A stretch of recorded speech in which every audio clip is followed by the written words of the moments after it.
These are some of the bureaucrats with the founder himself in World Economic Forum, founded by Klaus Schwab, founded 1971. And in this forum, they discuss things pertaining to the world, mostly like things that have to do with controlling human race. They are into food, they are into a lot of things that are happening into our world today just to turn things upside down. These people hate the name of Christ. So when you go to places where you can wear even a t-shirt with Jesus Christ on it, or they don't want Christ mentioned on television, these are the people behind the scene.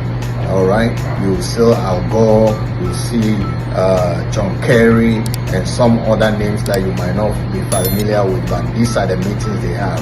And now they are not hiding it anymore. They are saying it in, face value that, you will hear for yourselves. All right, these people are coming forward boldly. They're not hiding things no more. But a lot of people are just slipping to this. They're calling it conspiracy. This is not conspiracy theory, as you can hear from the people's mouth boldly what they are trying to do. In New York State right now, you see the governor of New York State have passed a law. Ages from almost baby to 5-year-old going to school, they have to take compulsory vaccine, like a flu shot. And this flu shot is not good for even some adults. It's not good for everybody. So why would we be forcing a vaccine for children? And with that, you can, if you live in a Democrat state like New York, they call it Democrat state, with the amount of churches in every corner in New York City, it baffles me how people are still voting for Democrats as of this time, calling it a democratic state. Because the laws that they are passing, Democrats are passing, are not Christ-like. They are not Christian values. So it really amazes me as a person as to why people are voting for Democrats in New York City. Really, it baffles me. Forcing vaccine because of that vaccine, your child cannot go to school. It's ridiculous. Pertaining to our vaccine mandate, which I will stand behind any day of the week, we believe it worked. It has had a dramatic effect on our ability to protect people, particularly healthcare workers. And you've heard me say this over and over.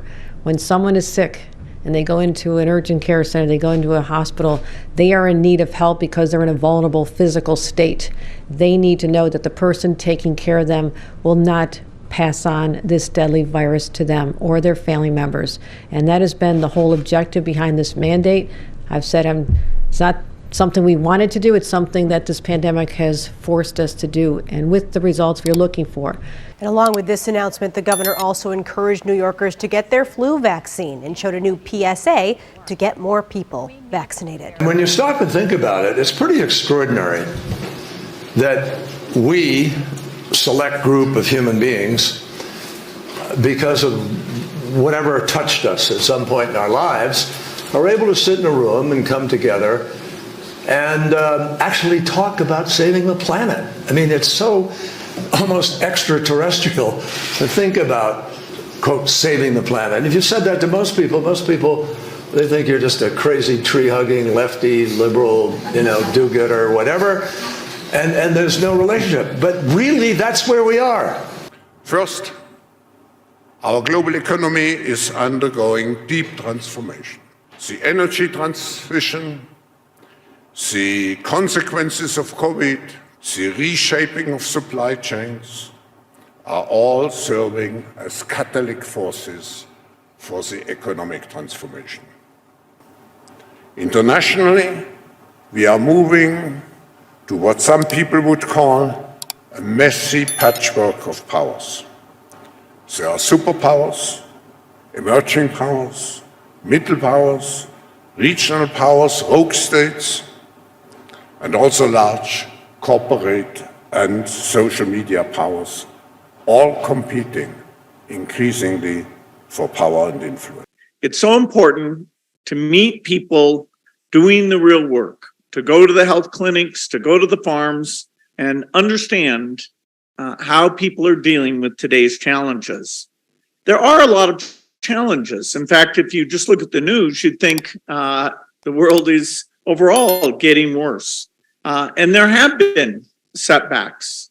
The COVID pandemic was terrible, not just for health, but for education, for depression, in many ways that we're still paying the debts that we incurred during the pandemic.